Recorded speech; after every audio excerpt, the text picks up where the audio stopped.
not signed any commitments or any contracts or any form of agreement with other third parties that are outside the execution of my duties for purposes of committing my time, my resource, or my attention, and upon being confirmed for this position, I will solely be there for the position, and that has always been my policy, because the more you bring in other aspects in relation to execution of work, the moment your attention is divided, I believe, and your thought is not there fully, it will have a direct negative effect on the execution of your duty. So I don't have any current engagement or agreement between myself and any other third party.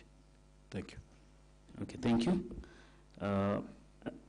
Honorable Pirir, I've seen your hand, your wrist.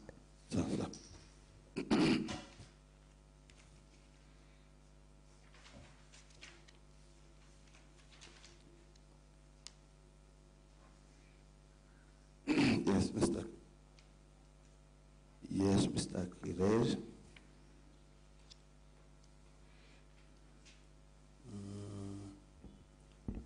List, sources, and amount of all income received.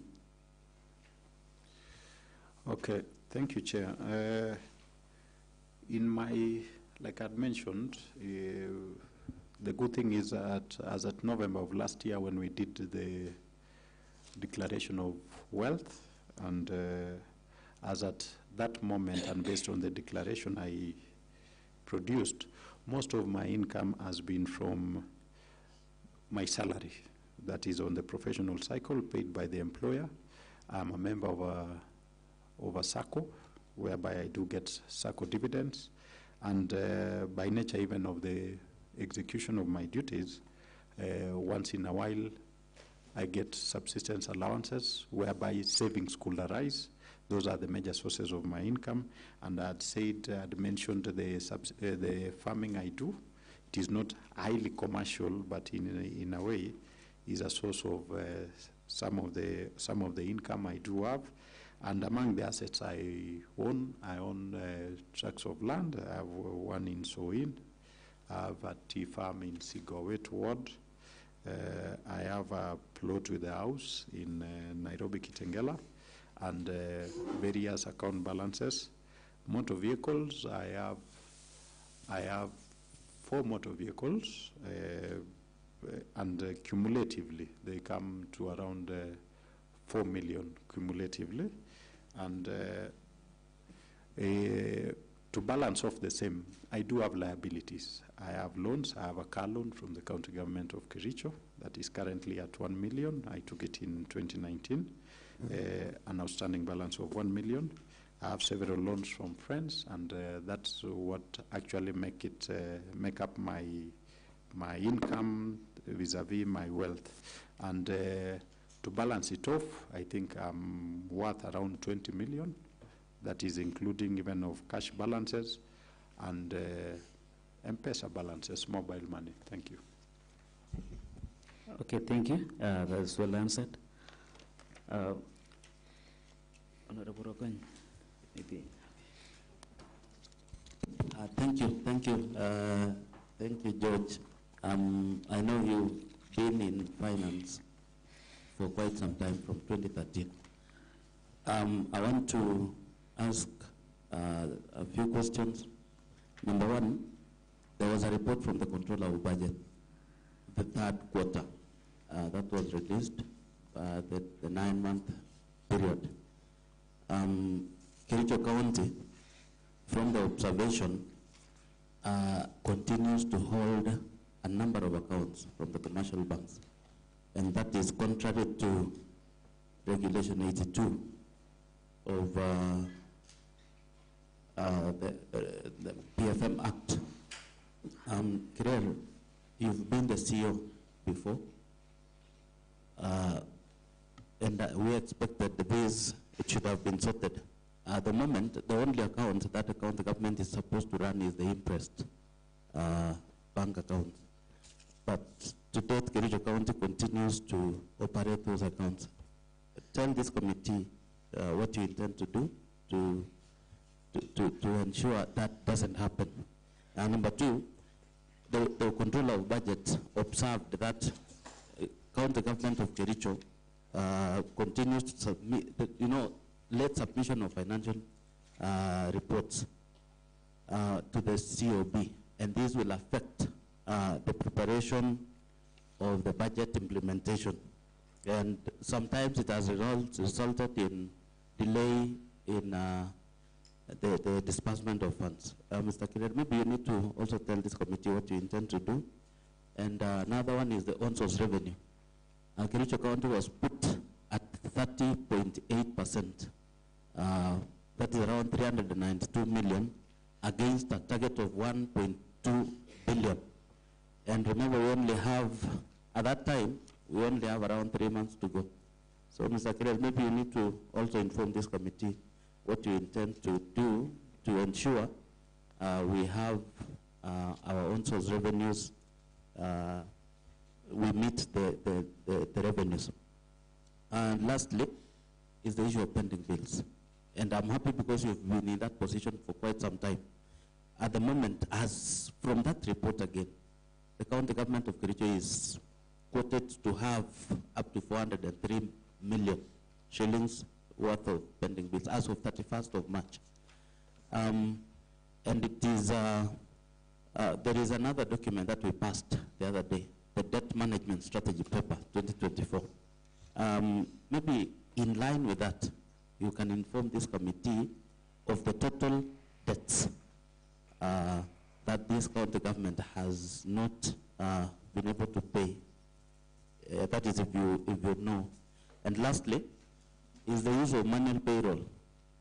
The county government of Kericho continues to operate a manual payroll, which even from the report amounts to 9-point-something% of the total payroll, which is wrong. You are aware manual payrolls are prone to be misused. So maybe you can tell this committee, should we approve you? What do you intend to do? Because you are now the man, you'll be the accounting officer in that office. So, thank you.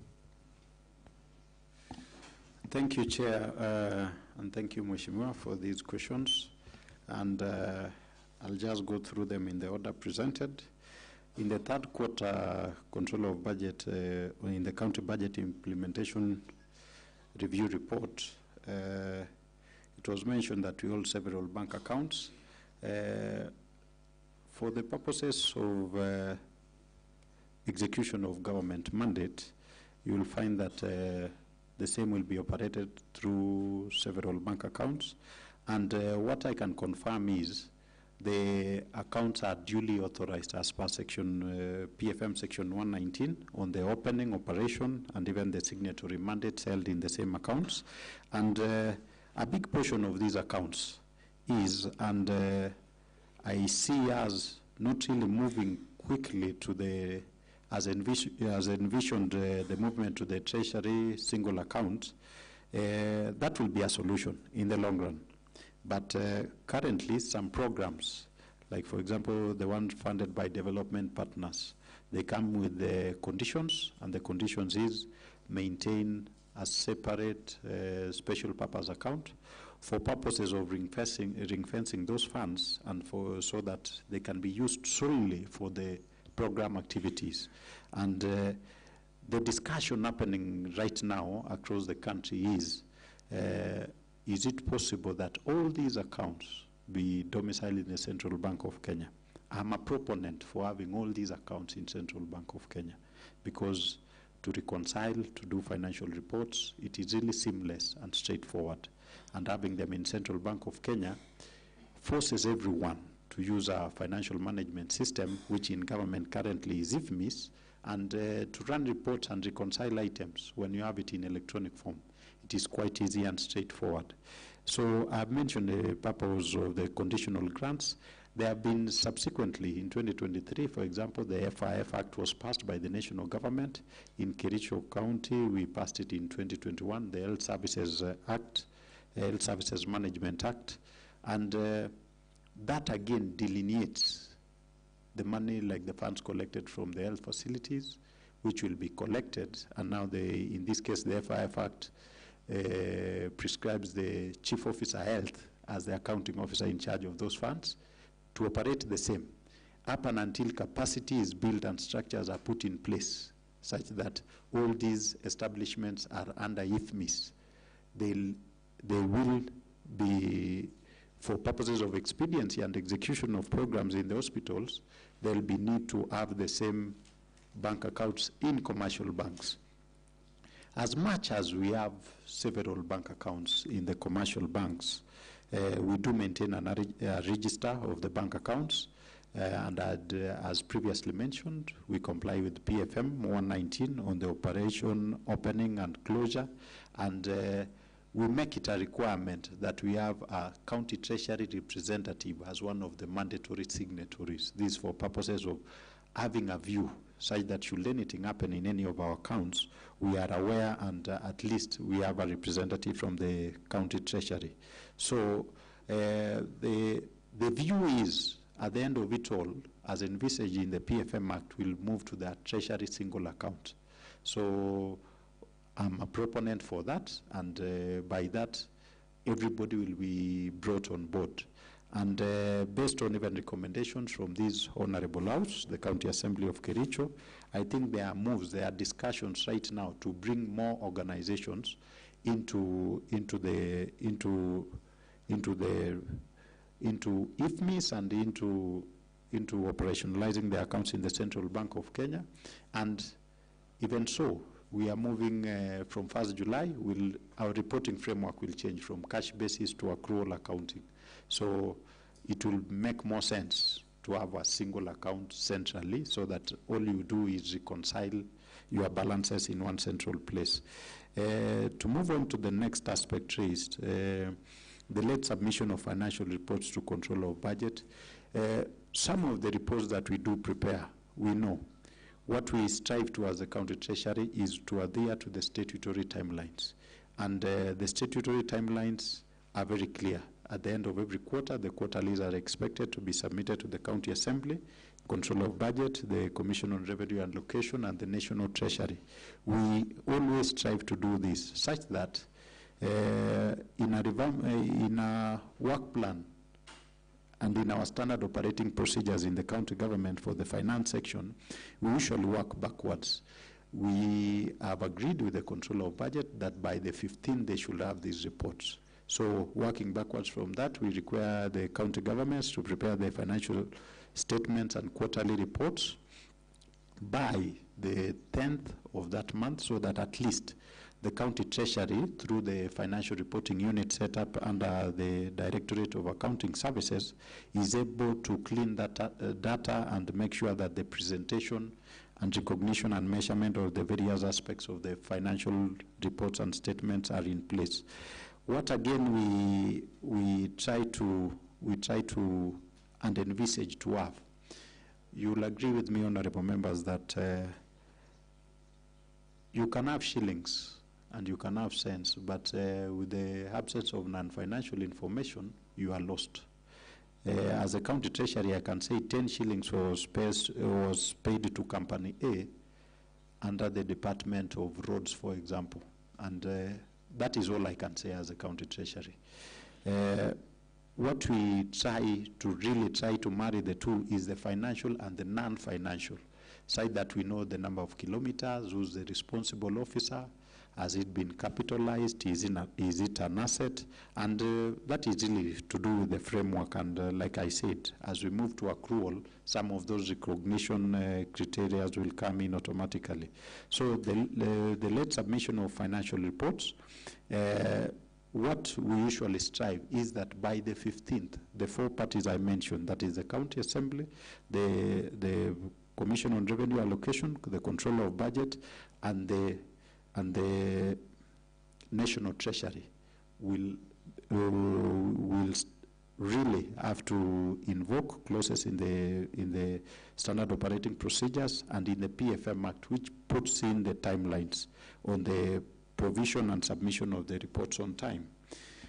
And moving on to the next aspect, we mentioned on-source revenue, that we were at 30.8%.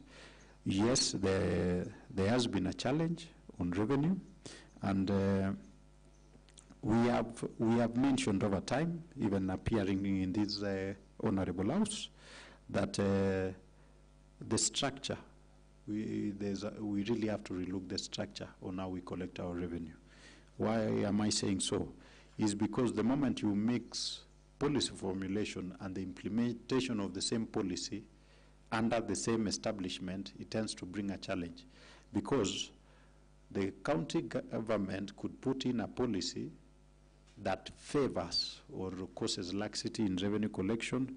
And what has been proposed of the 4 revenue structures of having it as an internal directorate in the county treasury or the county department, and having KRA appointed as an agent, and then having a revenue board or a revenue agency to collect it, which will have human resource and financial resource autonomy to do their own activities, or having an agent, just another third party coming on board. The last one is not an option.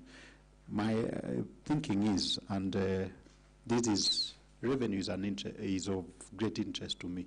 This is my thesis. My thesis is virtually on revenue, the aspect of the revenue collection using either of the 4 structures, and checking if revenue automation again is a moderating effect, and own source revenue target achievement. That was my subject of my thesis, so my keen interest is there. And what I found out is that the agency structure based on the selected county governments undertook the study in counties that had the revenue agency were doing better because of the HR and the financial autonomy, and generally on corporate governance issues, such that now the county treasury, through the head of county treasury, will be in charge of setting the policy and setting the targets. So all the revenue agency has to do is come up with innovative strategies, and having appointed now, for example, the CEO of the revenue agency as the receiver of county revenue, that will address that. And what has come out as a serious challenge on the aspect of revenue is delineation and people to appreciate their roles. By that I mean Section 158 of PFM, 157 of PFM Act talks of the designation of the receivers of revenue. The practice has been, because of the unique nature of the various departments under the county government, you will find that in most cases, chief officers are appointed and designated as receivers of county government revenue. If a specific chief officer in a specific docket does not appreciate, it is assumed that anything land related, the chief officer lands takes lead in building plans approval, land use, occupier certificates, and all those other requirements. If that role, and the misconception has been, finance is the receiver of revenue. The department, the Directorate of Revenue under the Department of Finance and Economic Planning is solely responsible for revenue collection. Section 158 of the same PFM Act delineates talks about the appointment of the collector of revenue. There's a difference between a receiver of revenue and a collector of revenue. A collector of revenue is just as the word says, just to collect. But a receiver of revenue has more responsibility of collecting, accounting, and reporting on the revenue still. So you will find that we expect now, upon designation as receivers of revenue, the persons designated as receivers of revenue will go ahead and appoint collectors. That could be, for example, in trade, the director of weights and measures to be a collector of revenue for that aspect.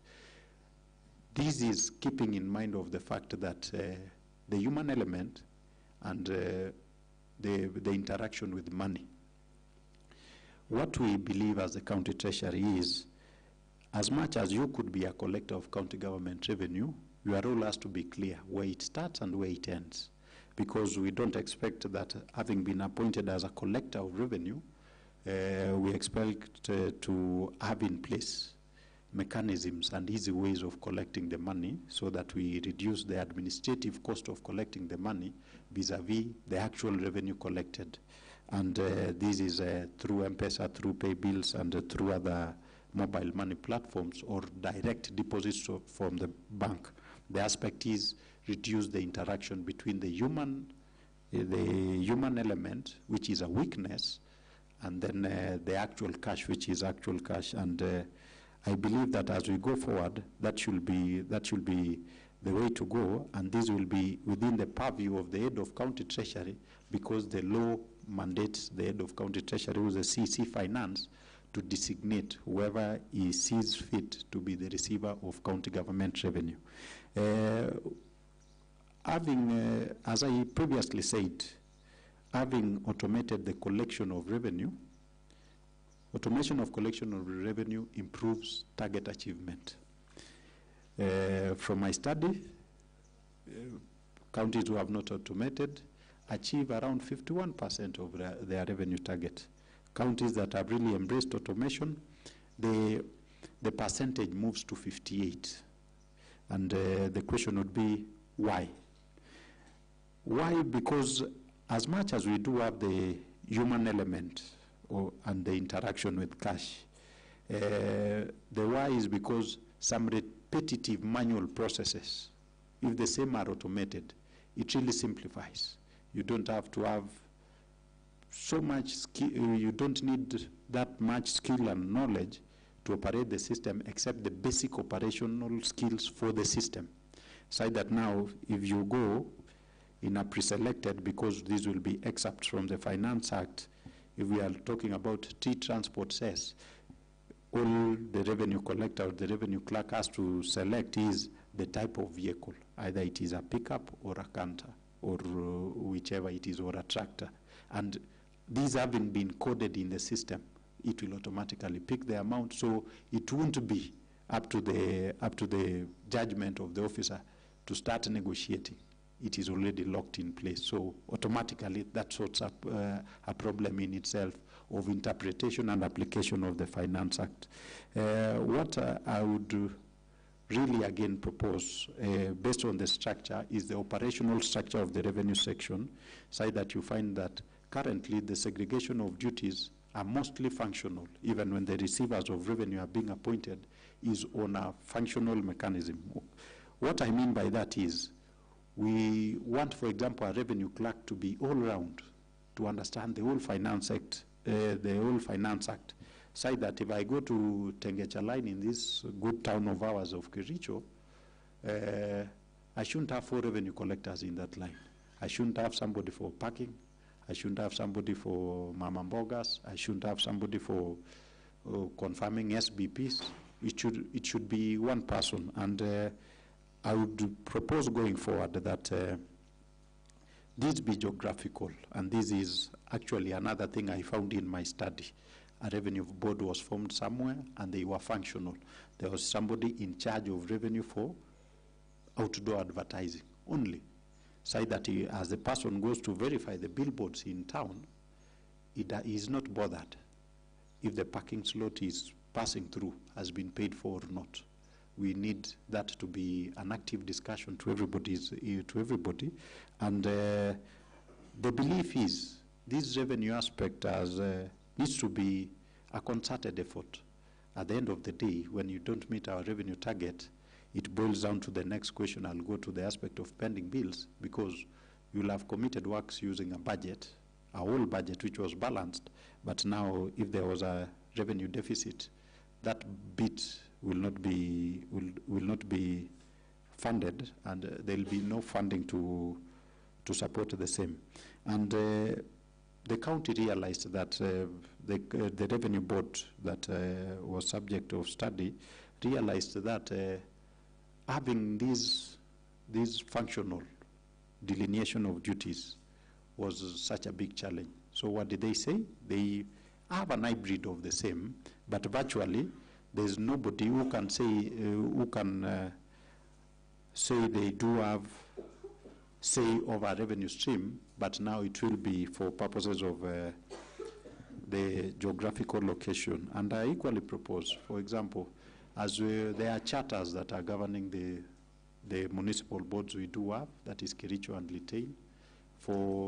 In my thinking, there's a way we should carve them out to be revenue centers, so that as we talk of the 6 sub-counties, we had Kericho and Litein be separate reporting units for purposes of revenue.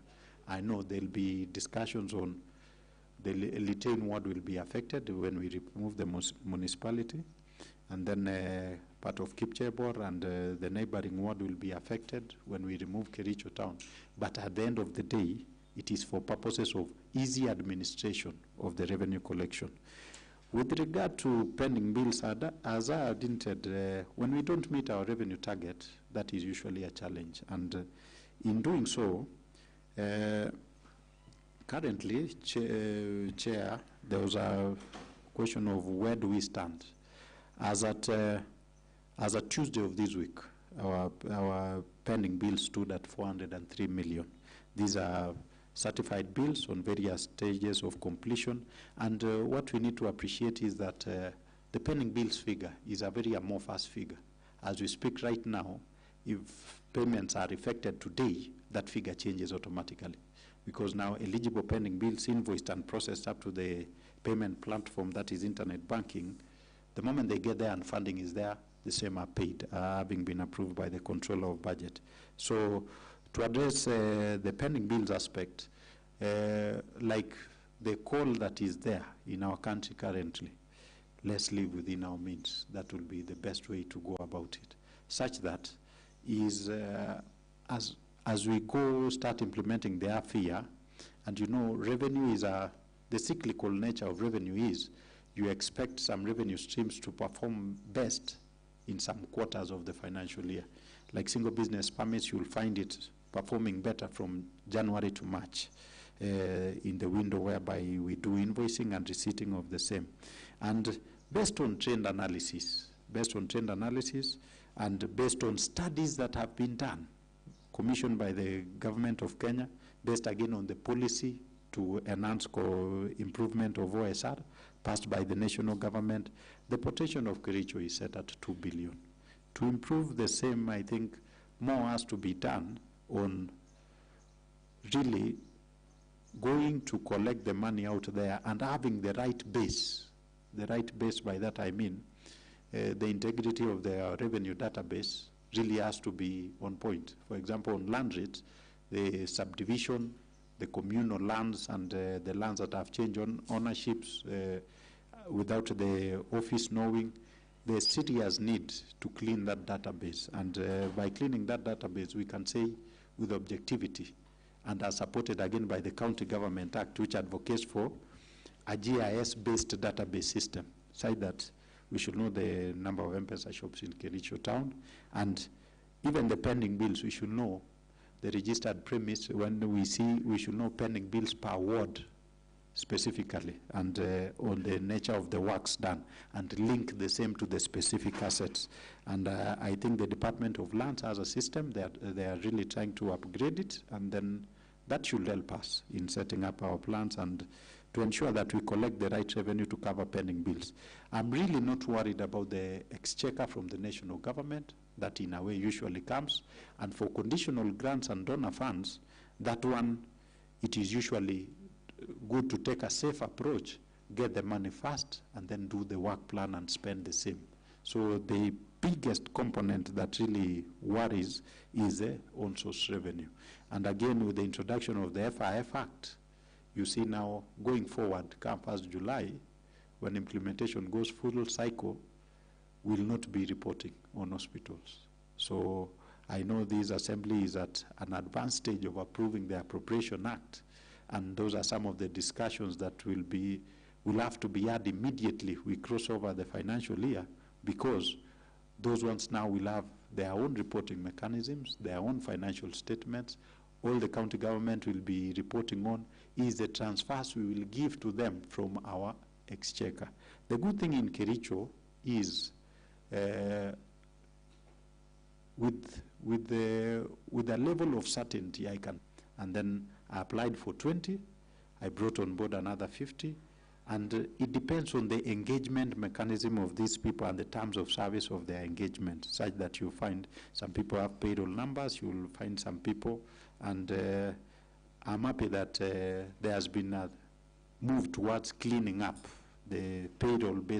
A process was done. But again, what needs to come out clearly is that the purpose of checking on the integrity of the database is to make sure that you are using the right baseline for budgeting purposes.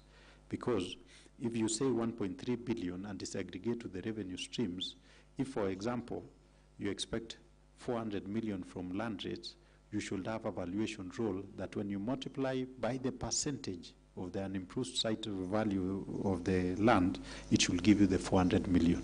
So that now the issue would be what we expect to change in the year under implementation is mostly aspects maybe of subdivision or new gazetted areas. That should be the only expected changes. The number of shops in place, knowing that you have 10,000 M-Pesas in Kericho, you just have the multiplying factor in the Finance Act, the rate used, and you can actually project and use it as a performance management tool in the process. What again? Okay, George, yes.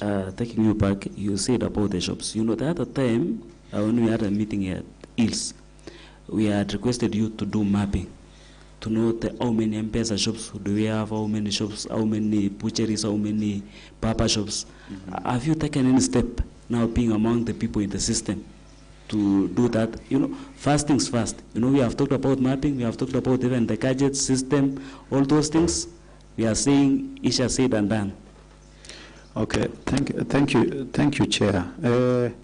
Based on the discussion that we have had over time on revenue, that is from May last year in Mombasa, and then we met sometime in September in Nakuru on the same, we came back really fired up to undertake we called it a compliance audit. We just wanted to see, based on the aspects, how are we faring on? Are really processes really not working, or is it the human element, or where the challenge could be? And we undertook, Chair, just I think all of us had the word out there was Ulewa Machoine. That was me, Honorable Chair, and mine was very clear. Even Sondu, my nearby market, there's a time I was there at 4 a.m. and you know, coming from the area, around the area, I knew how I used to do business of after university, of my Sukuma week. I used to take it there by 4 a.m. By 7 a.m. when the revenue collectors come into play, you have already lost revenue. What I usually find as the weakest element, and based on what we did, we realized that, and it is true, the human element, that is where the weakest element is. Based on the cadre of staff, the age portfolio, though we don't use that as a discrimination base or anything, but what we found out was that there's quite a shortfall, leave alone now the leakage, shortfall in the revenue clerks we do have out there. We did a head count, and you remember from Mombasa, we had a 52 action plan, a point plan on what to do. We did a head count equally. We went out, we did the compliance audit, and talking of mapping of the various revenue centers, we started the exercise. So one of the, as we were doing invoicing for the revenue cycle of 2023-2024, we did fresh registration. We do have fresh registration of for purposes of helping us clean the database. I know there has been challenges with the revenue system based on the service provider and even the guidelines issued by the National Treasury, of which we have sought communication and clarification to be exempted from the guidelines, so that having a revenue system in place, all now that is left is keying in that information and cleaning the database. And for that purpose, it really won't need much. I know the county government is in plans of bringing on board a group of interns, the second batch. The first batch left in April of this year. And what I believe is this is an aspect that is doable. What we'll need is a small budget, maybe in the Department of Finance, to just take care of the logistics and lunch allowance as a motivation, and then we have a serious database. I know we have the goodwill of the Assembly, so that shouldn't be a challenge as and when the time comes, even when we are doing the compliance audits. I'm happy to report that no member of County Assembly called me to say you are harassing my people or what you are doing is wrong. We had their goodwill, and I really do commend the Honorable House for that. Yes, you have said we have, again, the aspect of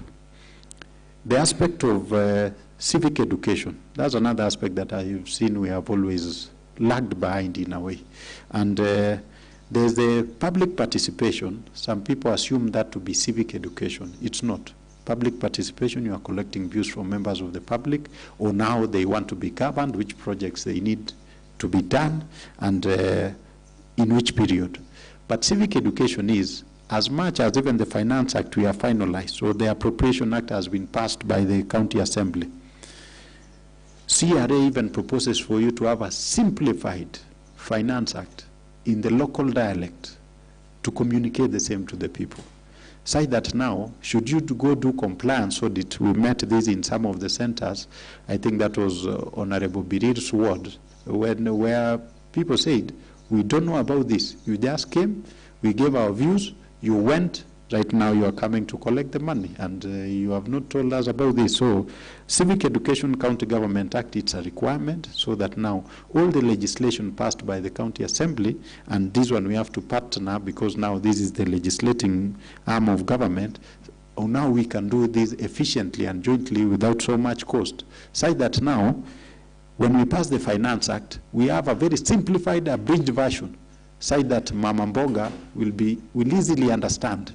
And you know, what usually causes resistance is understanding and having good knowledge on what it is government is proposing. So I find that to be where the disconnect is. I can't overrule the aspect of capacity building. We talked about training of staff. We did, having done the head count, we realized a proportion. We have this, the Department of Finance has a strength of 75 officers in revenue. So if you take 75 officers, and let's do simple division, though there won't be a direct relationship, among 30 wards, you are saying 2 per ward. So that points at a grim picture. We have officers from other departments that are in revenue collection. You'll find some officers in environment engaged in revenue collection, but the challenge has been, the same has not been properly documented and following the proper approval processes. Either they are seconded to finance, which requires the input of the County Human Resource Management Advisory Committee, and the same is committed, so that they are deployed or seconded, or whichever mode of transfer of service that will be in place, to know that this officer is responsible for revenue collection. You would go for an officer in finance, you will agree with me that the authorized officer in charge of finance cannot institute any action against an officer in environment. It will have to be the authorized officer in water and environment. So those are the institutional arrangements, like I had said. They have to be really thought out, and I'm happy from the leadership of the county executive, there's plan this year to fill substantive positions and increase the revenue collectors in light of the aging workforce and some of the aspects that we have come across. Another item that would really help us is the internal audit arrangement, starting from the audit committee coming down, because it is believed that this aspect of revenue has been discussed by the oversight body, in this case the County Assembly. It's always in the Office of the Auditor General reports, Controller of Budget brings it up, Commission on Revenue Allocation. Everybody is concerned. And now, having a strong and vibrant internal audit department, now under the guidance of the Audit Committee, will really help us. So that now, having undertaken with the new methodology of risk-based audit, which is virtually to add value, they'll realize places of weaknesses in internal controls in revenue collection, and then now the same policy decisions can be made on the same to ensure that that we comply and revenue collection is in line. Thank you, Chair. I only have one thing that you can comment. Remember, we had the finance bill, the one that really messed the entire country. Now the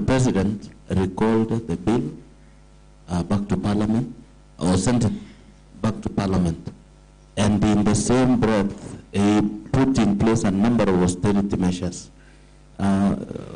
George, do you think it will affect our budget as passed? Because we passed the budget yesterday. Remember, we had an additional allocation. Do you think these austerity measures in place is likely to affect our budget going forward? Only one from your comment.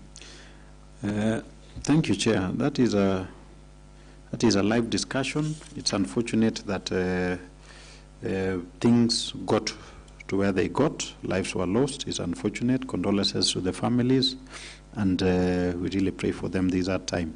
Now, on the aspects of the finance bill, as much as we believe the bill has flaws, I believe in the same being aired, to be aired with the decorum and really sitting down and discussing the same.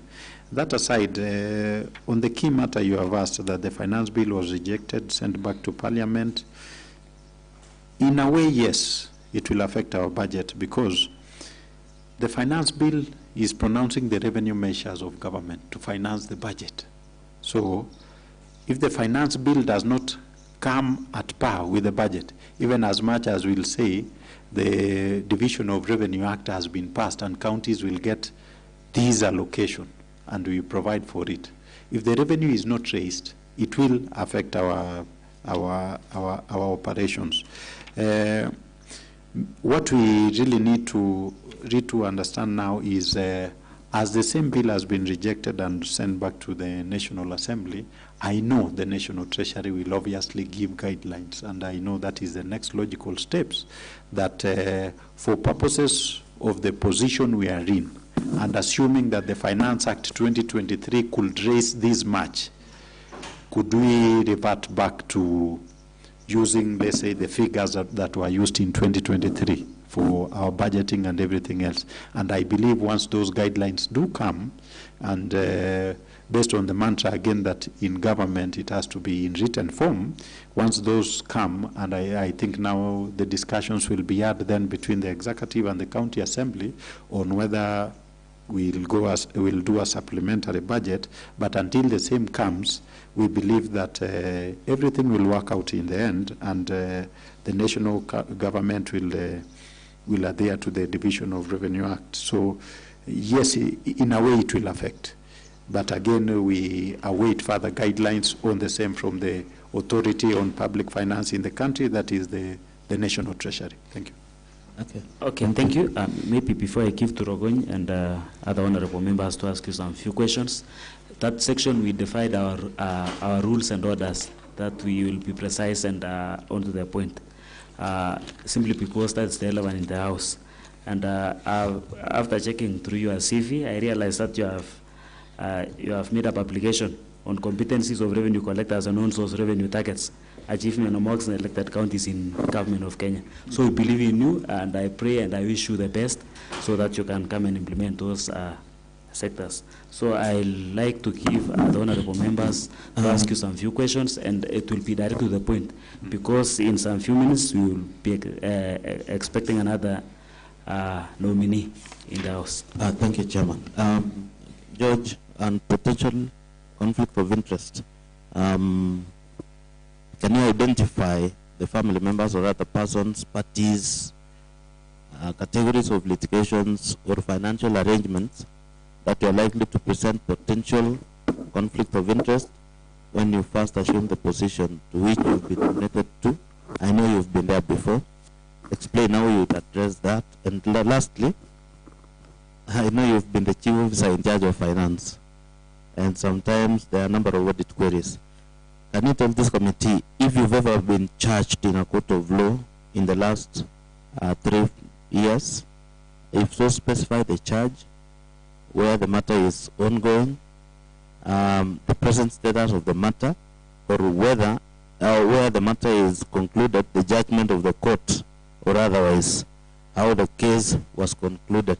And lastly, have you ever been adversely mentioned in an investigatory report of Parliament or the County Assembly or the Commission of Inquiry in the last 3 years? Thank you. Thank you, Chair. The first question on conflict of interest, I don't expect any to arise. As we say, I'm born, bred in Kericho. There could be some relatives or friends transacting with the county government, but that will not really affect my execution of my duties. And should there be a direct conflict, the same will be declared, and I'll recuse myself as part of the process that undertakes the specific aspects. As you are aware, Chief Officer of Finance is the principal paying agent of government, so there could be companies that are linked or related to relatives, like we say, now that we are in the microcosmal level of Kericho County, but that I don't believe will affect the same, and I don't have any arrangements in place that could really bring about conflict of interest. There was the aspect of where I've been charged in a court of law. No, in the last 3 years, not that I'm aware of. I have been a witness, but not the persons charged on matters to do with integrity issues, but I have not been really a suspect, but I've been a witness. Adversely mentioned in investigatory reports, no, not that I'm aware of in the last 3 years, and I really pray that it remains that way. Thank you, Chair. Thank you. Thank you, nominee. And okay, Amos, Mheshimiwa Amos. Mr. George, I have heard you are not somebody new in this. I've seen you have worked, especially in this collection of revenue. What will you do to improve this collection of revenue? Because sometimes when it goes down, I have some knowledge about what causes these things. What causes this collection? Sometimes it is very high, sometimes down. That is the question I am asking. Okay. Thank you, Chair. The honourable member has raised an issue of what will we really do differently to avoid the erratic collection of revenue. What we'll do differently is immediately after we, in a way, as part of improving on the integrity of the revenue database, what we'll equally be doing concurrently is checking on potential. Because now, the moment I go, for example, Mheshimiwa, I go to Kapkatet, I'll know that I have these shops, I have these M-Pesa outlets, I have these supermarkets, I have this number of chemists, and the provisions in the Finance Act are different. And what we'll do differently is, as we do that, we get to come out with the revenue potential. And the moment we have that revenue potential, as much as we use it to set the revenue targets, we use it in the performance management plan. That is the performance contract we'll have to sign with these officers. We are going to an age of mantra whereby we have to assign duties and equally assign responsibility, so that if you don't meet your revenue targets as is required, the same should have a direct effect. There's something we have already started, and this one I usually mention to staff who are under me in the Directorate of Accounting Services, where I have asked them to be account managers, and it is usually a good practice. If you have a big corporate client, you can even designate, appoint the CEO of the county, that is the governor, as the account manager to deal with the corporate clients alone. You know, sometimes ego guides our businesses. The owner of the business will see, really, the governor has come to invoice me for revenue collection. And then we escalate it downwards, so that now the CEC Finance will deal with a specific caliber of clients in the county government.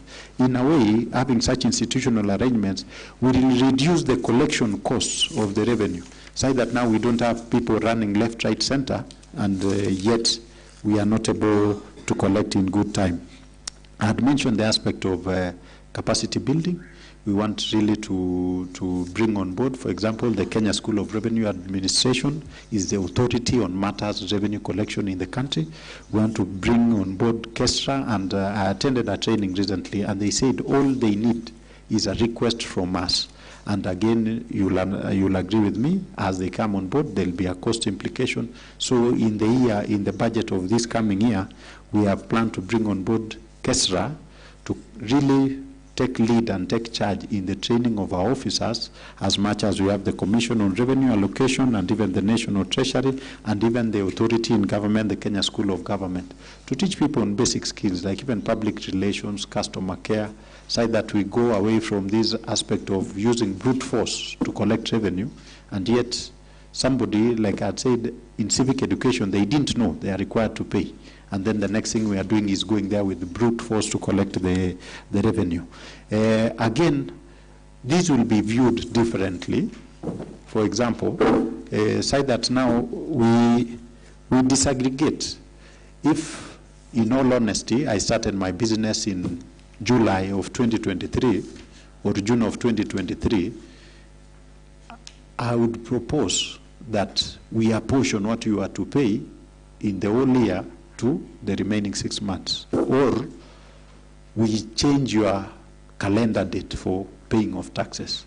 If we say now you started your business on 15th of June, we give you a permit up to the next 15th of June, again in line with the Finance Act and the provisions in the Act.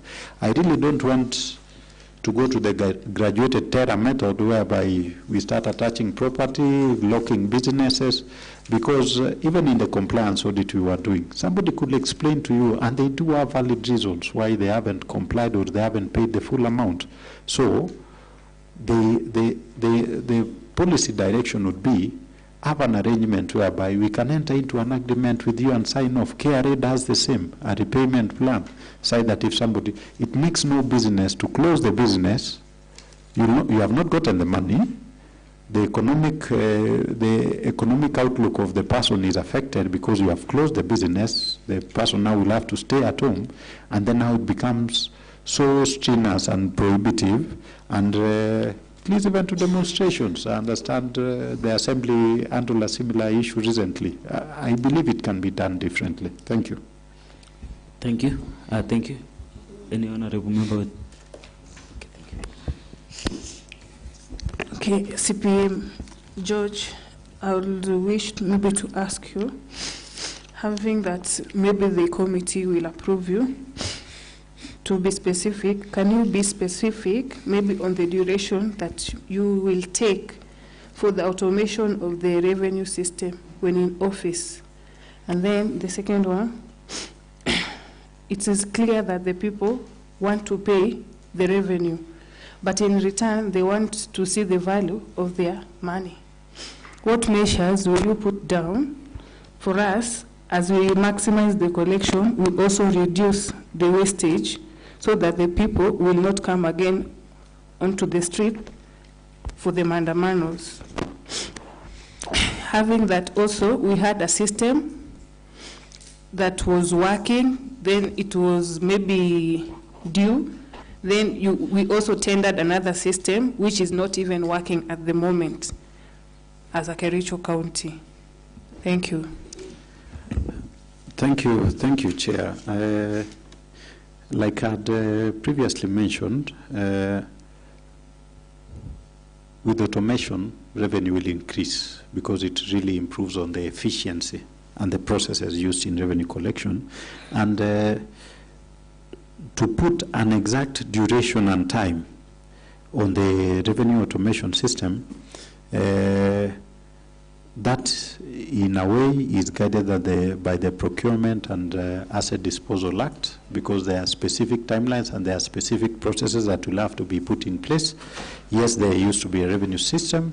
The contract ended, and again, in light of the advisory from the national government, yes, I know there has been communication with a view of requesting that the same the same Kericho be exempted from the guidelines that were given for purposes of having the system in place. What I can say is it would be, I'm not preempting a procurement process, but I know of a process that has been done, and it is easier because now the aspect of setup cost and rollout will be less if you stack to a provider you have previously. So what you will need to do is just reactivation of the licenses and then do add-ons for the dashboard and the reporting mechanisms now that we know what would work best for us. We would want somebody, when they pay through pay bill, they equally get a message from the county government showing that the county is in receipt of the amount, as much as they get a message from M-Pesa or from the bank. Initially, the system that we were using was configured to use the RTGS Swift transmission code, that is the FT, the funds transfer code. So we would like those add-ons to come on place. We have been in discussion with the vendor, and they said even they are moving now to Android systems that are more advanced. It won't really be a POS. By having an Android device, you can be able to get the system and use it in place. The aspect of value for money, now that will be defined, but by what are we collecting? There's those aspects whereby they are just there for purposes of raising of government revenue. These are the taxes. In our case, these are the property rates and the entertainment taxes. There is no direct benefit to the mwananchi. And then we have the user fees and charges. That is, their mantra is to improve economic efficiency in the implementation of government programs. And I could give an aspect of, for example, refuse collection. There has to be a commensurate benefit. And the belief has always been, if as mwananchi I cannot see the refuse truck passing through in maybe scheduled days of the week, really it will be punitive to improve, to put in place refuse fees, and yet you don't collect the garbage. So there has to be a direct link, and this one we got through the compliance audit that we did, and over time these has come out in place. The aspect is we gauge our capacities, say that now there is the mantra of outsourcing in management. Deal with core functions. Let's go to the fourth schedule of the Constitution. No? If it's not our function, let's really not belabor of it, of which again it guides the generation of the Finance Act, because it's not our mandate, so we should not be collecting money. And then we have the licenses that are for regulatory purposes, that like this one, liquor licensing, so that people comply with the time, the nature of the business they do, and this is mostly for regulation, and we want to believe that we are really not so much into liquor licensing, because we equally need a productive economy. We have seen discussions on what liquor does to the society if not checked and controlled. So what we would really like to merge is the collection of revenue in the performance management plan, the performance contract signed by the officer. As much as you're signing that you'll collect revenue, in your core mandate in the department, there are several sections in the performance contract, because revenue and budget is usually treated as a cross-cutting issue because it affects everyone, such that there should be a discussion towards, if I collect 10 million in Soliat Ward, why don't I give 10 million back to Soliat Ward? That's the current discussion on revenue. Say that if, for example, I collect sugar cess from that belt that grows sugar, the question is, why doesn't the 10 million go back there? And the discussion has already been crafted out. It is very clear and very intentional. For example, health. You collect in health, it goes back to health. I think our discussion should go towards that. That will address that, so that as somebody strives to spend, the keen interest has been on spending. And the mantra in government has been absorption, absorption, absorption. You can spend 20 shillings doing nothing, or spend 2 shillings and do 80%, the 80-20 principle. So those are some of the aspects that will have to be put in place. Thank you. Okay, thank you, George. I want to believe we're almost done, unless there is anybody with a very pertinent, serious issue. So, if there is none, I must appreciate your time, George. We wish you well. And should the committee approve your nomination and subsequently passed by the assembly, we wish that you implement what you've told this committee ably, because the docket you're holding is critical in the management of this county. Thank you so much. I think we've come to an end of our voting exercise. We wish you well. I'll give you an opportunity for you to make any comment as we wait. Thank you. Yes, maybe mine will be just one or two comments. We have had a very fruitful discussion, and I want to appreciate the invitation by this assembly to have a discourse on the matters mentioned. And what I'd really prevail on the assembly is, please continue supporting us when, for example, the Department of Finance does proposals and in the budget or whatever it is we want to do. We are in the middle of the cycle in implementation of the CIDP. We have several programs that are coming on board. I know the County Integrated Development Plan, we should be doing midterm review this year so that we include programs that came after the approval of the initial one, after the 2022 period.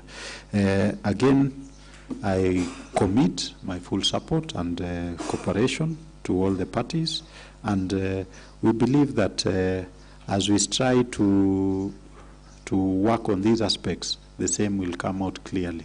And I'm a firm believer in separation of duties, such that now, if a department has this mandate, the aspect of interference, if you have signed a charter and you are the office is duly constituted, it is believed that the same will be streamlined. I promise to always continue, provide the cooperation, be professional in my undertakings in the process. Maybe one question: when do we expect the outcome of this process from the assembly? That is all I'd ask. Thank you. Okay, thank you. I want to believe before we break for our normal recess, we'll be done. And of course, it will be communicated to your boss, and the process definitely will be complete. Thank you. So this vetting exercise has come to an end. Thank you, everyone. Thank you.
experienced that. And when I was in US, besides working in different companies, I also had the honor of being a pastor in a particular church for about 5 years, where up to now I'm recognized as the founding pastor. It has spread through some states in US. But particular awards, sir, I can't really say I do have any. Yes. Okay. Thank you so much. Are you a member of any professional association? Yes, sir. I'm a member of the LSK. You can't be allowed to practice as a lawyer in Kenya unless you're a member of LSK, Law Society of Kenya. Okay. Yes. I have also included my practicing certificate to show that I'm up to date, because every year you're required to take a practicing certificate so that you may be relevant. Thank you so much. Given this new position, what kind of experience, a new experience, will you bring to this, the intended office? Chair, I've worked in, as I mentioned before, when I was the chair of LSK. I interacted with lawyers from different fields. I had the rare advantage of coining the name South Rift, and then we didn't really have that kind of names, so we thought with the persons who were involved that the best we could call ourselves was South Rift LSK, where I was the chairman for almost 6 years. Yes. Thank you so much. Have you held any public office or political, have you participated in any political activities? Unfortunately, I've never contested any seat. I could have nurtured some dreams, but I've never had the chance to reach there. That is the position. But yeah, it's okay. Thank you so much. And now it is my time to give to my colleagues so that we can continue with the vetting process. So I want to request Honorable Irene. So thank you so much, Wakili, for turning up for this vetting process.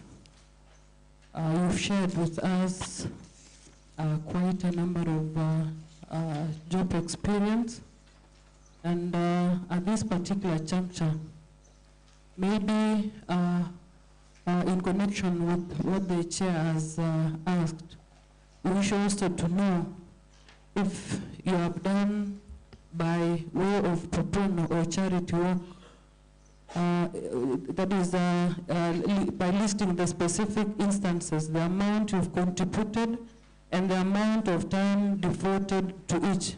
So is there any donation that you've made in the community or as a way of charity work? Yeah, thank you, Mheshimiwa.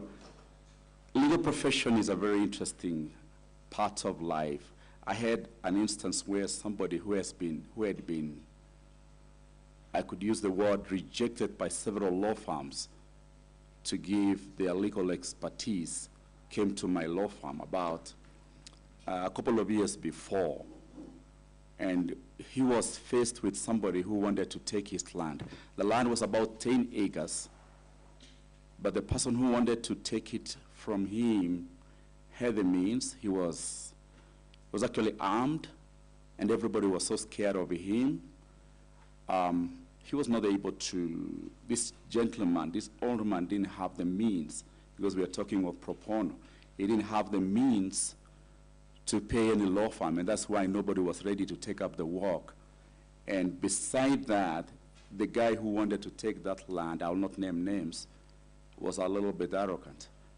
I felt like it was my duty as a responsible community member and as a citizen and as a lawyer for that purpose to help him. Eventually, we won the case in court. The land was referred back to him.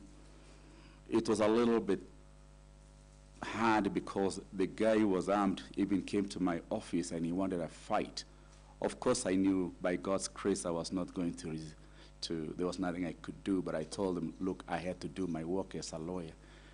The old man went back, he regained his health, he took back his shamba, he took his family to live there. And I felt that was such a great work to the community through that gentleman.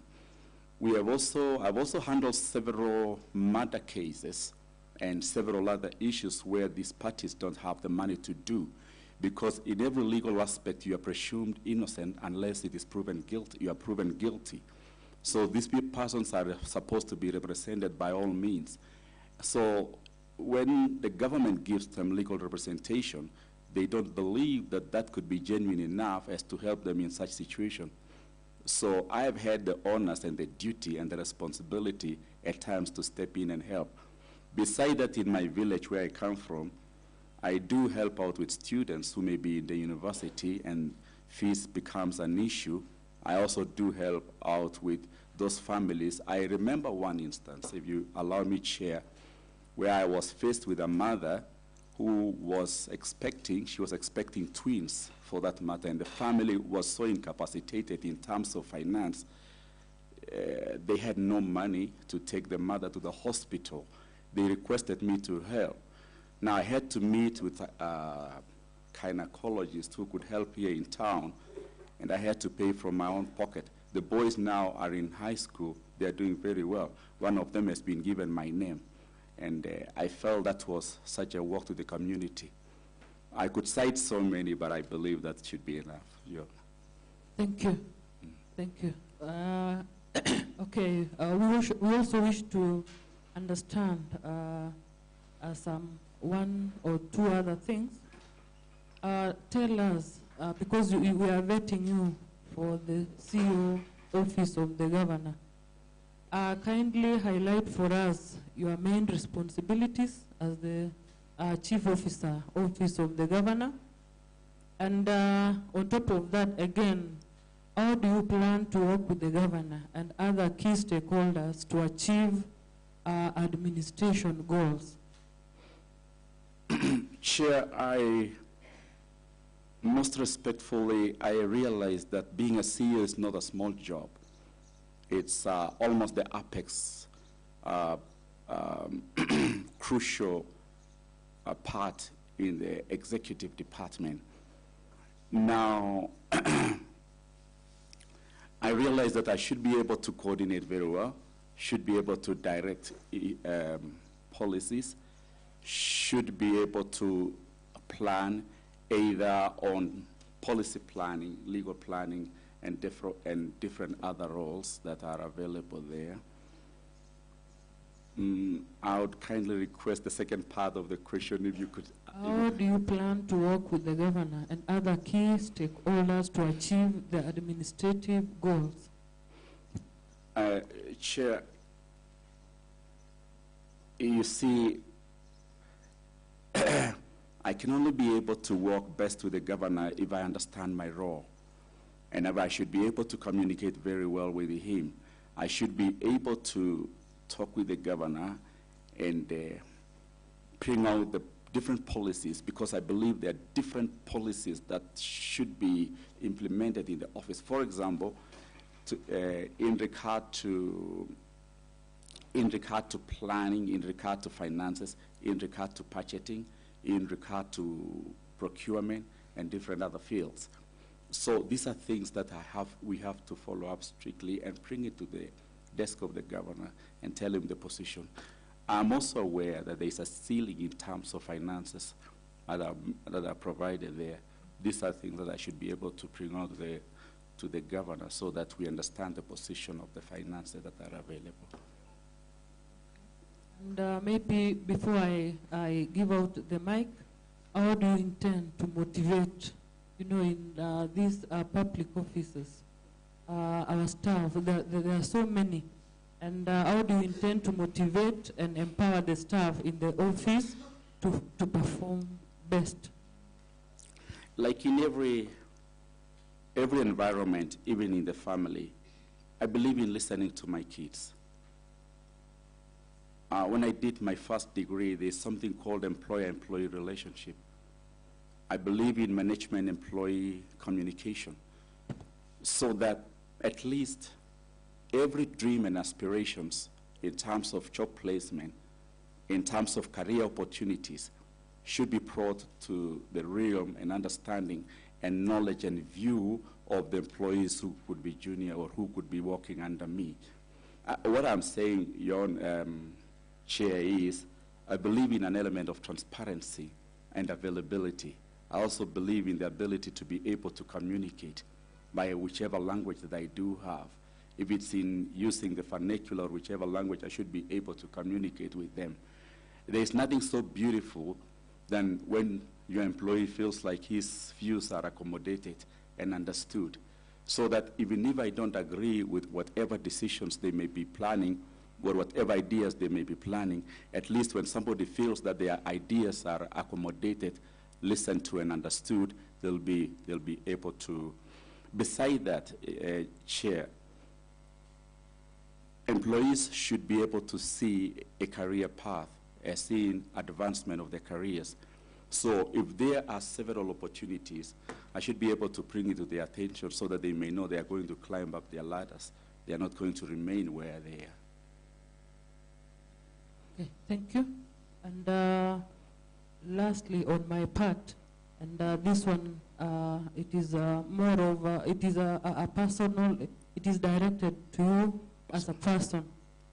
So, do you have any deferred income, or rather an earned income or future benefit that maybe are you expecting some monies, maybe from uncompleted contracts, or maybe in you are a lawyer from your law firm, or do you have that is the benefits you expect to derive from previous business?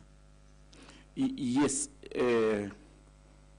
Chair, I do have. I'd love to be very honest with the committee that my law firm still runs up to now, and I have a number of contracts with persons. But as of now, I have relegated or I have assigned that duty to my assistant, because I realize that this is a public office and I'll not be allowed to go and run that business.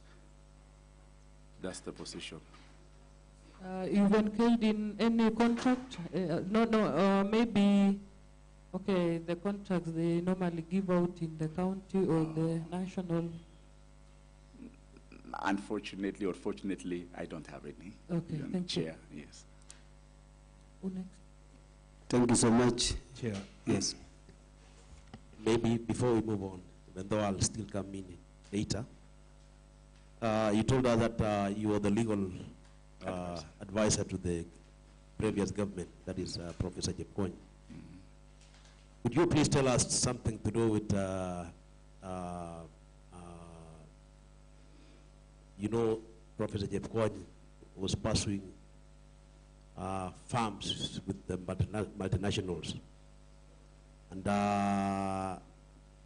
in the public, it seems Professor Jepkony wasted public resources in pursuing something he knew it was illegal. As an advisor to Prof. Jepkony, how did you advise him on the same? And or what do you know about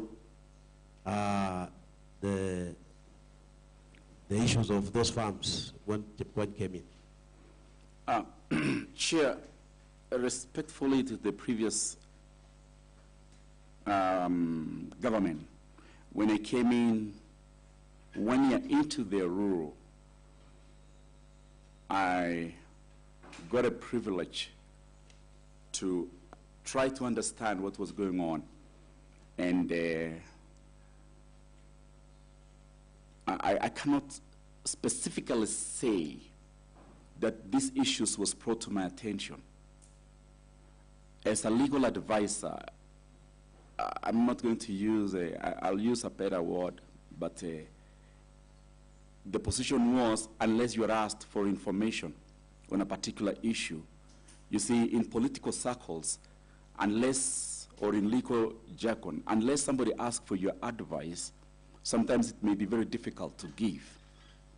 So this was a little bit interesting because in most occasions, touching on those lands that were being dealt with, nobody, except on one occasion, when the chairman of Talai Community Group came to my office and he was asking about it.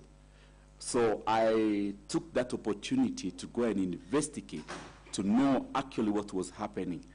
That's when I realized that I was not able to help. The situation was so far. I took the extra step of going to the lawyers in Nairobi who were handling the matter. Still, I could not single out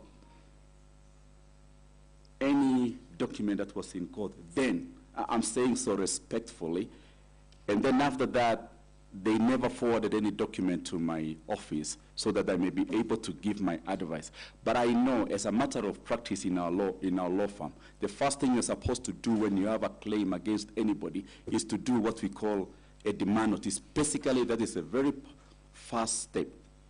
So we left it there. They never asked for advice. But I'm very sure if they had asked for detailed information about it, I could have given my legal expertise on it. That's the position, Chair. I'm wishing you well in the position that you are to join as the governor's office.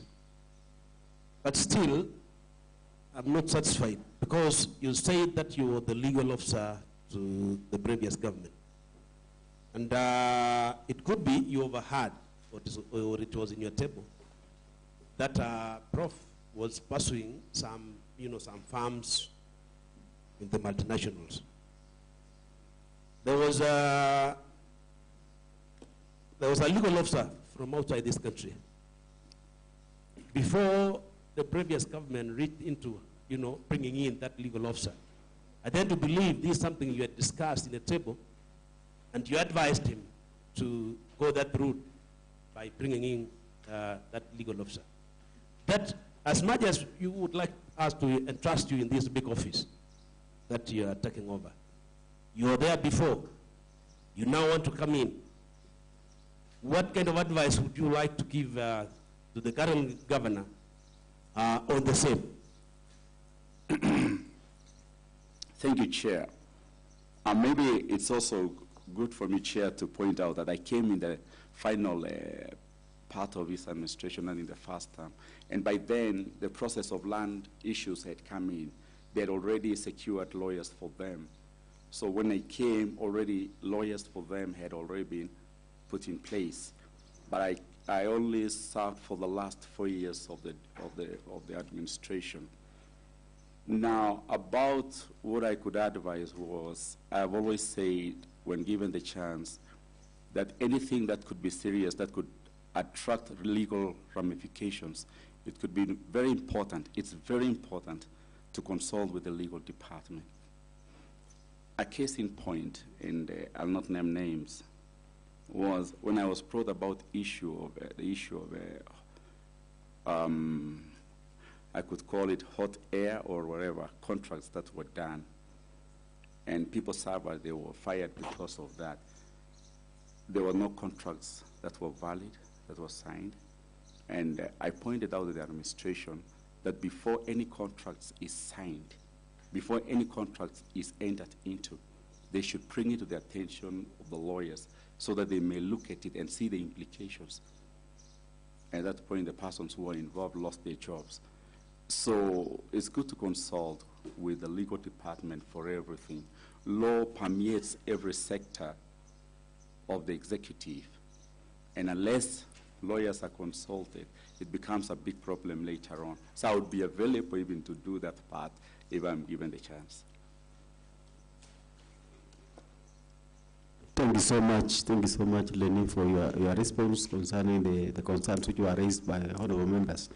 And at this time, I would like to give to Honorable Koskei, and at the same time, Honorable Gabriela, Chairman, has just joined us. He's a member of this committee, a vice chair. So welcome, Honorable Gabriela. Thank you, Chair. Welcome, Wakili. Thank And Wakili, you have said that you have worked in different companies, and in those companies, I hope you have come across a difficult decision. And how have you approached in your previous role a difficult situation, and how did you approach on that difficult decision? Like you have said, you work with the previous government. We heard of Elizabeth, which the governor, the previous governor, was dealing with that situation. I hope you came across a difficult decision. How did you approach on that decision? Can you share with us the decision, that difficult decision that you faced in that process? Sorry, Chair, I didn't get it so clearly. If I request, the microphone is too close to, so I'm not getting very clearly. Sorry. Yes. Okay. Sorry for that. I've said shortly, can you share with us a difficult decision you have come across, and how did you approach that decision? Sorry, I'm wondering whether I'm hard of hearing. I've only heard of decision, but which decision? Sorry, Chair. Any difficult decision that you have come across in the various role, can you share with us the difficult decision you faced? Oh, yeah. And how did you approach on that decision? Okay. Especially during your time with the previous regime, maybe you encountered a very difficult situation. How did you go about it? You can share the experience with us so that we can see. Chair, for example, when Mheshimiwa asked about the issue of lands, I noticed that was a very serious issue. That was a difficult decision that could require a certain sense of not only of expertise, but periphery, so that I may be able to address the issue. But I can give one instance where there was some sugar bells, some sugar factories here, and the governor was at crossroads as to whether to listen to the two contending sugar factories. And I'm reliably informed, in confidence, if I may say, that one of the persons who happened to have been a senior person in the government was involved. And the governor wasn't so sure what to do about it. He didn't know whether to grant some leeway to one sugar factory or grant leeway to another sugar factory. He called me in the middle of the night when I was about to sleep, and he said, Council, what are we going to do about it? Of course, I had to give advice. The first advice I gave to the governor was, please go to bed. Because I felt like it was hanging so heavy on him. The second thing was, we are going to follow the law as it is, so that if any one factory is in breach of what is supposed to be done, then we are going to follow the strict terms of the law. So, of course, His Excellency, who was then still the governor, went to bed early at that period of time. It was actually 7 a.m. in the morning. So I told him, I knew the ramifications could have been a little bit different, because immediately after that, the persons who were involved in this called me. And they said, have you advised the governor to do this? I said, yes, I did. And they asked me why I was doing that, because there was serious, not only legal issues involved, there was financial aspect in it. And somebody knew that he was going to lose a lot of money. So actually, I was hanging my neck out just to save the governor from such an embarrassment. And also then, there were demonstrations already that had started to happen. So I told the governor, the first thing you're going to do, Your Excellency, please relax, go to bed, but we're going to take the legal side of it and follow it as it is. And I don't know how those people got my number and they called me. I said, we are going to follow what is required of us. That was a very difficult decision. But my wife was worried about it. But I had to do. Okay, before I give out the mic, I have another question. How do you handle high pressure situation? High pressure situation. And make critical decision under that tight deadline. You are aware of the positions of the public officers. You know that sometimes we have high pressures situations. How will you handle the pressures? Because that position is it's at the public office, and sometimes you have a very high pressures coming from different directions. How will you handle the same? Chair, thank you for that question. In as much as I also wish to consult under high pressure, I happen to be, without being proud, I work best under pressure. That's the way I am. I don't know whether it's a plus or a negative, but I never shrink when pushed under pressure. But the point is, it's good to understand the origin of that pressure so that I may be able to follow the policies that are required and that I'll be able to do the right thing. But even then, if it's something under pressure, then it would mean that there are several persons who are concerned, or several bodies who are affected, or several organizations that could be interested in it. It could be best if I get in consultation with all of them and understand the need of each one of them, so that as I make a decision, I make what we call an informed decision. Chair.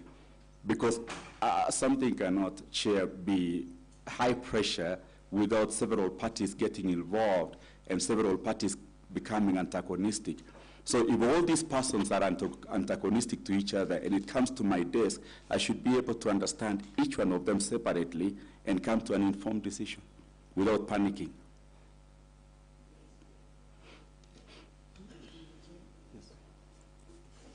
Thank you, Akili. Also, I welcome. I wish you well in giving this position.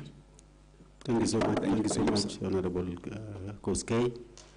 And now I want to give this chance to Honorable Kikonyo. Honorable Kikonyo, welcome.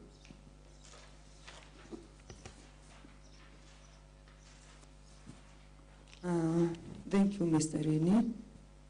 Mine is very simple. And the committee would like to know, how do you have any plans, commitment, or agreement to pursue outside the employment with or without compensation during your service in the office? And if so, you can explain. Chair, except my law firm, I don't have anything else. That's all I have. And as I inform the court, as I inform the committee chair, that I already have a lawyer running my law firm. So as we talk today, I'm very free, and I don't have any commitment to anybody else. You don't have any commitments so far? Any commitment as in terms of employment? No. Oh, thank you. Yes. So much, Honorable Kikonyo, for your questions directed to Lenny. At this time, I want to welcome Honorable Beatrice. Beatrice, you are welcome. Thank you so much. Mr. Lenny, mine is one with two questions. List the source amount of income received during the calendar year preceding your nomination and in current calendar year. Number two, state your financial net worth. My financial net worth, Your Honor, at the moment, Chair, that's something I didn't sit down to do. Over one period of time, 1 year, I could say I'm not a wealthy man. I'm a very simple man. I have students in US. I was about, in the previous year, I was about 5M, which is so little for a man of my age. Is that previous year? This is June, the previous year. I could almost say the same amount this year. That's where I am. Yes, I don't know if I've answered your questions. Yes. I've not really taken to, I didn't. Can you give a breakdown of your source of income and the net worth? My source of income, Your Honor, Chair, is my law firm. I also do a bit of farming. I do dairy.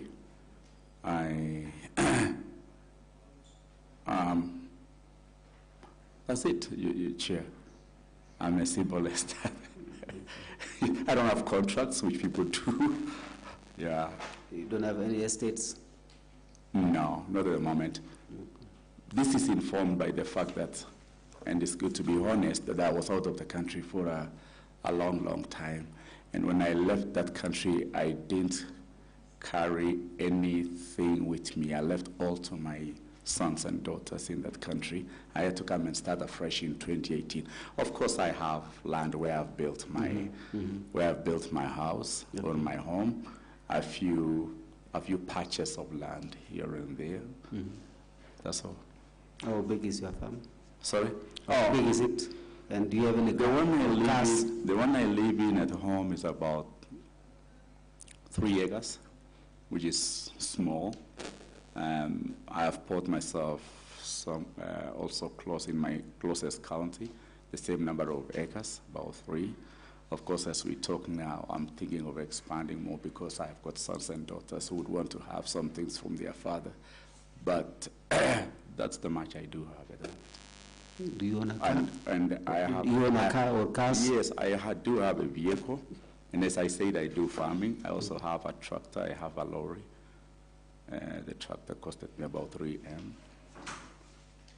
The lorry was second-hand. But could have been about 1.2 million. I also have my own vehicle, which I have used for 6 years. It costed me then about 2M. It could be costing me about 1.2M as of now as we talk. So in simple mathematics, Wakili, that now goes above 5 million. Although you said it is roughly, but you know, when you talk of land, a vehicle, you know, a house at home, so that one cumulatively, even dairy, it goes beyond almost 10. You're right, absolutely. Yes. I'm sorry about that. I had not quantified, not thought of adding up those. Okay. Source of income is my law firm, Chair. And I also do farming. I talked about the tractor. It happens to do right there in the village, and the lorry. Thank you so much, Lenin, for your response concerning the questions which were raised by honorable members. And at this time, I want to give it to Honorable Noela Opile. Noela Opile, you are welcome. Thank you. Thank you, Chair. My question would be, have you ever been adversely mentioned in an investigatory report of Parliament or County Assembly or any other commission of inquiry in the last 3 years? Then my second question is, now that you are in the governor, you'll be appointed at the governor office. You'll be there to help the governor to achieve his manifesto. As the county government, how will you link us also to the national government so that we both benefit from the Kenya Kwanza government as well as the county government? Thank you. Chair, I've never been mentioned in any adversely, either in terms of the country's or corruptly. I've never been arrested. I've never been subjected to any sort of incarceration. I've never been suspected. So to the best of my understanding, Chair, I've never committed any offense. As we talk today, Chair, I don't have any. The second question was, Chair, that how do you intend to help with the national government? I believe in my position should provide some kind of liaison so that one of the policies, one of the duties of a CEO is to be able to implement concurrently, if and when necessary, the duties, the obligations of the national government and the county government. And I believe a CEO should be able to understand, like Vision 2030. So I should be able to act as a liaison officer so that I may understand the relevant departments' obligations in regard to the national government as well. I'm amenable to reaching out to anybody that could be interested in working with us.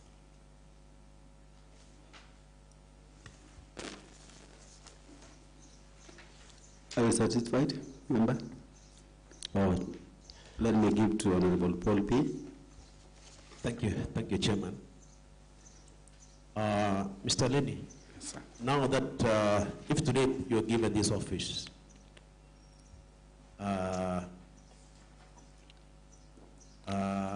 you're given this position to hold the governor's office, please explain how you would address such conflict of interest, if any, that is in terms of family members or friends, parties, litigation or financial arrangements that are likely to present potential conflicts. If today you assume that office, and you know there are those challenges which you will definitely face. Would you please explain? Chair, conflict of interest is a very important thing to look at. That actually addresses, that could mean that somebody maybe who is employed in public service, for example, wants to do a contract and is employed in the same. Chair, the law is very clear. The policies are very clear. The rules are very clear. You cannot be allowed to do if it's going to raise that issue, because it's tantamount to affecting the executive and the county, and in the eyes of the public as well, that you have taken up a position for your own self-aggrandizement and benefit and self-enrichment. So in my position as a CEO, I should be able to have the eyes wide enough to know when conflict of interest is arising. And I should be able to point that without fear, just as I said before your Chair, that in such positions I don't mind sticking out my neck to save on public money, to save on the governor's name, if and when possible and necessary.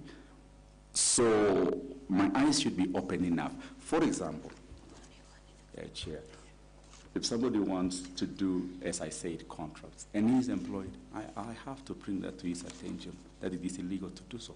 It's unlawful to do so. That's my position.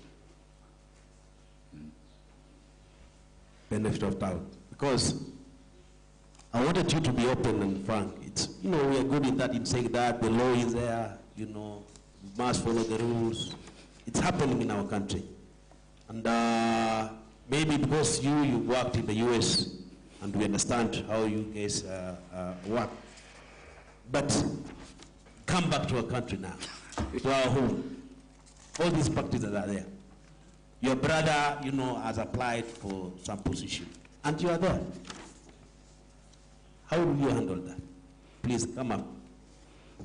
Chair, I believe in such arena, if the rules or laws doesn't bar my brother from getting that job, I'll still insist on qualifications. I'll insist on, qualifications. Does he qualify for the job? That's it. Because if he doesn't qualify for the job, I don't believe in coming out to help him. That will be a terrible disaster on my part. Thank you. Yes. One last one. In the last 3 years, have you been charged in any court of law? For the last 3 years? Chair, not only the last 3 years, the rest of my life, I have never been invited to face any wrath of the law, fortunately. Neither in Kenya or US. I was only stopped by a trooper one day when I drove a new vehicle I had, and I didn't realize I was a little bit over the speed. That is the closest I have ever come to being arrested. When he realized I have an accent and I'm from Africa, he started asking me about the African animals in the forest. He forgot what he was supposed to do. That was the closest I've almost gotten being arrested. Yeah, and he left me to go. So, thank you. Okay, as we wind up, okay, I wish to take you back. You said you worked in the previous administration of His Excellency Paul Chepkwony, that is in his office. You are not, I don't know if I'm quoting the correct thing, you are not able to advise accordingly on some matters because maybe you are not asked to do so. And, okay, now that you are in this regime of His Excellency Dr. Eric Mutai, how will you ensure that there is that collaboration? You advise it on critical issues without fear or favor. So how will you do it? Because we really need your expertise in this administration. Chair, my position as a legal advisor then was a little bit amorphous. I could say without fear of contradiction that unless and until you are invited to call, because that position as well was political and a political appointment, it doesn't, whereas the current office comes with certain onerous duties to do. For example, it then is my duty even to formulate, if possible, to plan on policies, either legal or whatever, and advise the governor on that. So you see, my sphere of influence, as we talk, is a little bit defined. It's better, it is very clear. And then it wasn't. It wasn't. So as I indicated, unless you are asked when you are a legal advisor or political advisor or an economic advisor, unless you are asked to give your expertise. When I came, about 3 lawyers had lost their job as legal advisors. I'm not so sure, but about 2 or 3. So you see how shaky that footing was at then, which doesn't compare with the current job. At least this one, it has very clear role, very clear duties, very clear obligations, and it is on that footing I'll be able to reach the governor because I'm asked. And Chair, if I may point out, I find the executive office of the governor such a, I could say, a center of all policy making. I know I may run in contrast to what other people think. I believe as an executive, as a CEO in the executive office of the governor, I should be able to have a grasp and understanding of all relevant departments because I should be very close to the governor to elucidate or bring out and make him understand all those particular areas. Because like the Department of Agriculture, I should be able to understand. The Department of Roads, I should be able to understand without interfering with their duties. I should be able to understand, so that being in the executive office of the governor, I should be able to advise him accordingly without undermining other officers in the relevant departments. That's what I've been thinking and seeing as the law. Thank you so much, Honorable Lenny. At this time, I want to give to Honorable Gabriela Chemweno, who is the Vice Chair of this committee, to ask some questions. Honorable Karib. Thank you, Chair. And through the Chair, I'd like to ask some few questions. Now that you have the experience of the last regime, which is good, and also you're an advocate, what's your leadership style? Maybe means of approach to some specific challenges in the office of the governor? And also, how do you plan to work with the governor to ensure that he achieves his administration goals? The last one, I'd like you to maybe tell this committee how you plan to motivate or maybe empower the staff so that they can perform maximally. Chair, my first leadership style is being available, being accessible, and accommodative. I should be available, I should be accessible, and I should have the ability to listen. I did in my first course something what we call employers, I mentioned before, employer-employee relationship. If those who are junior or under me doesn't have the freedom, doesn't have their wherewithal to come over to me and talk with me about some pertinent issues that touches the county or the department, I'll think reasonably that I would have failed in my job. So I should be able to communicate with them as well. I should be able to direct them. I should be able to also accommodate them, as I have mentioned.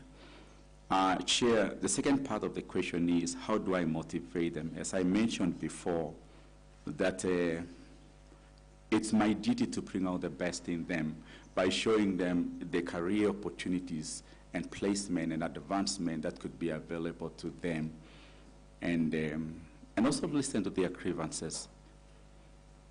But the best thing is, I should be available for them to listen.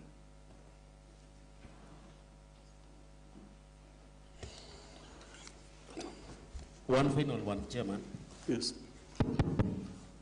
Now that if all goes well, you'll move into governor's office. The biggest challenge we are having in this county is about pending bills, which are incurred by some penalties. As the legal officer and in that office, and having worked in the previous government, do you have some time to advise the governor on the legalities of the penalties incurred, when one doesn't follow what's supposed to? Will you be having the guts, and that courage to advise the governor on what he's supposed to do and how he's supposed to run the government? Now that you are in the, this office is a political office. Balancing the two is quite a problem. And you having worked elsewhere, having experience outside this country, please, could you shed some light on this, on how you'll go about, advising the government? Thank you. Chair, about the issue of bending bills, of course, as a lawyer, I would think as a lawyer, that could bring serious financial ramifications to the county. Because if somebody entered into a contract and he has not been paid or she has not been paid, of course, the cost that supposedly is going to be incurred will be huge. And the best I could advise in the situation is that such bills should be paid.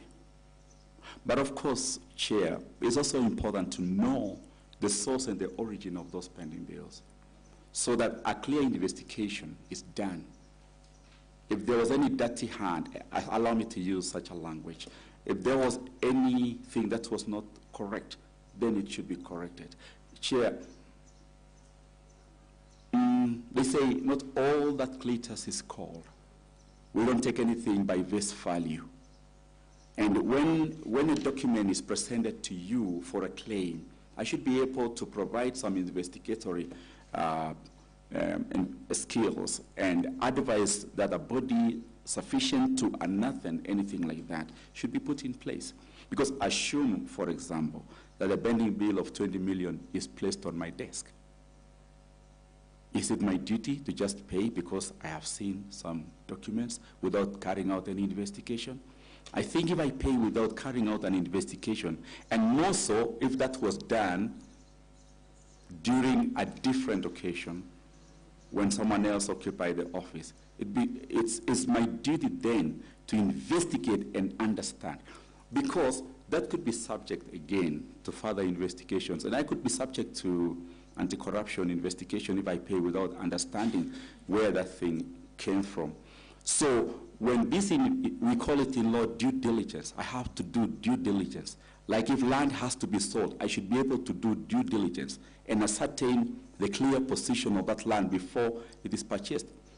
So if those are placed before my desk, it's my duty without fearing the time it takes, because I'd rather be safe in paying the right demands other than paying the wrong demands and I get into trouble.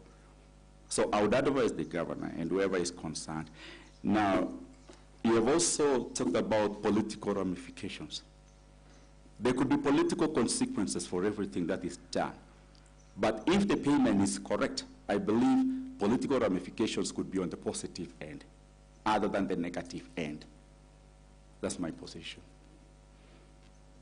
Thank you so much. Because of time constraints, Lenny, I would like to, there's a member who has just arrived because of unavoidable circumstances. Honorable Winnie can say something so that we can proceed. Honorable Winnie, you are welcome.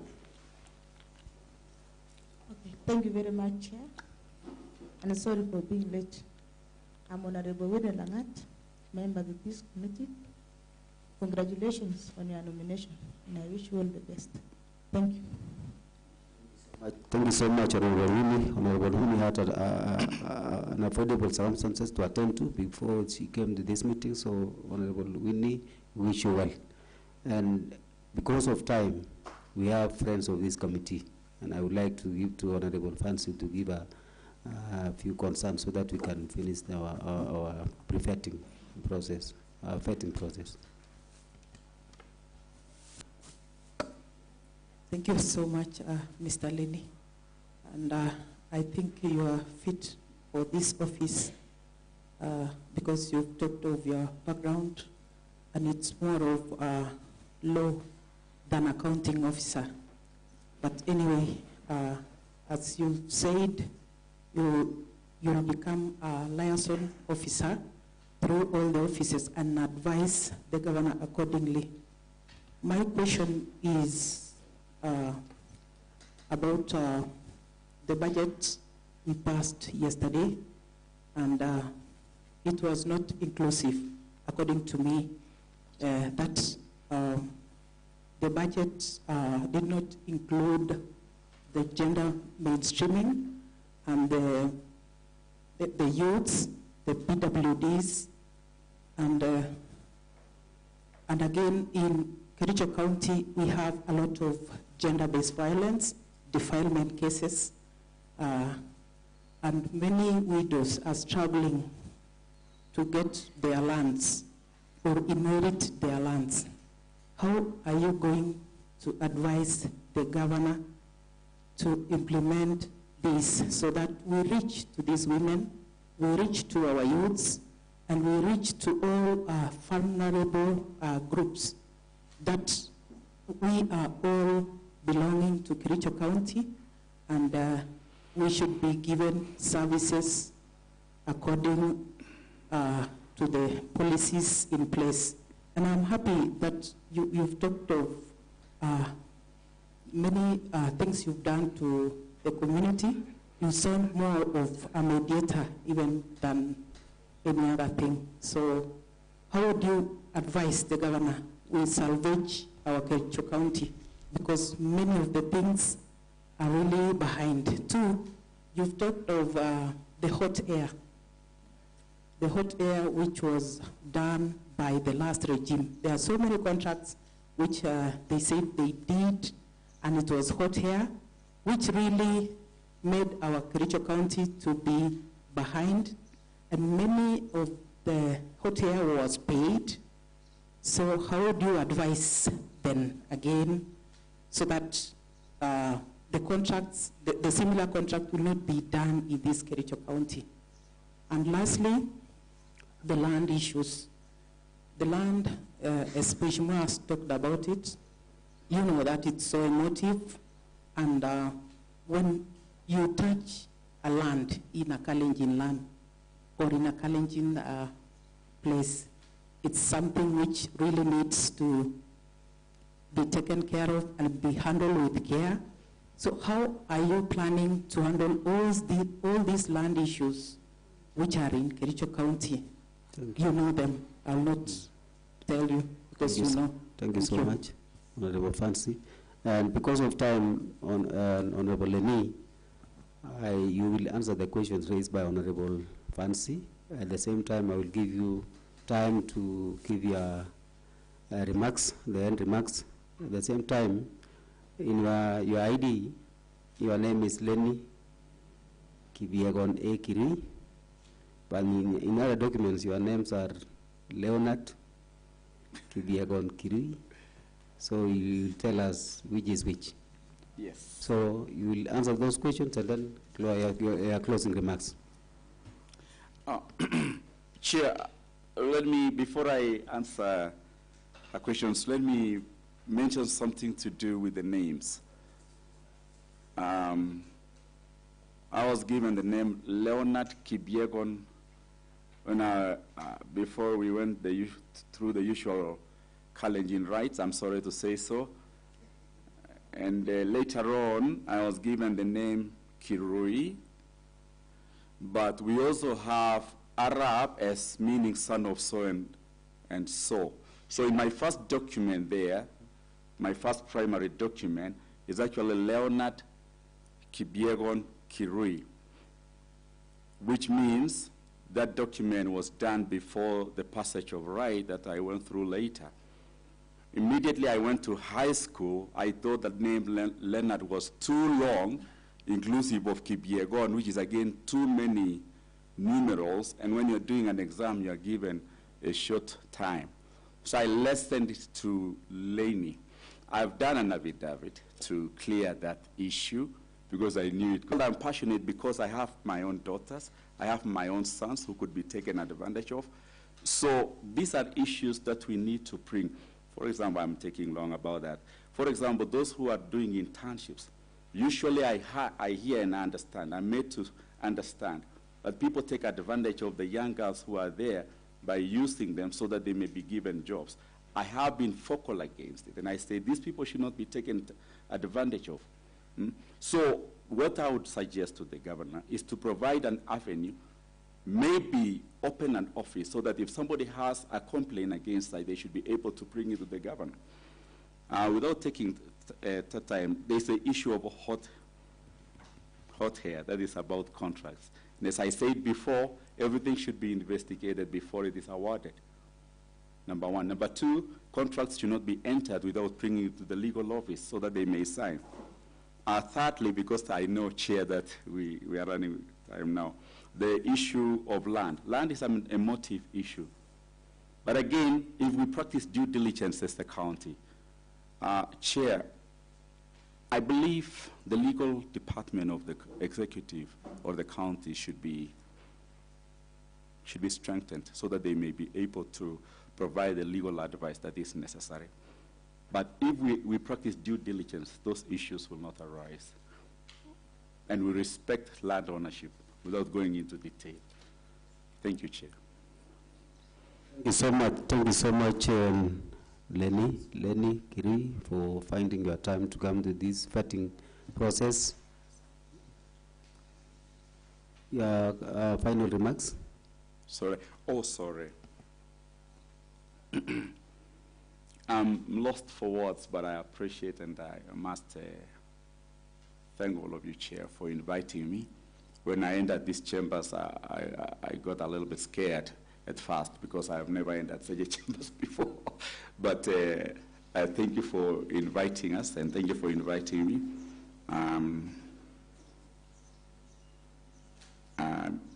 I don't know what else to say. I appreciate your invitation, and I look forward to a positive commendation from yourselves.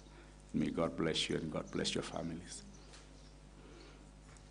Thank you so much for your remarks and for attending this vetting process. We wish you well.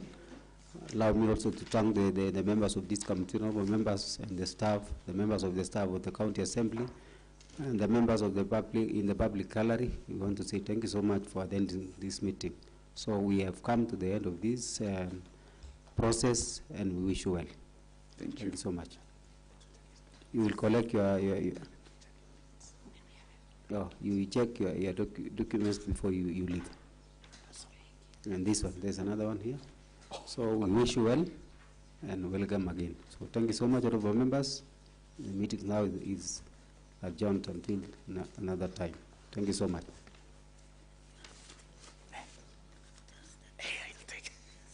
Thank you.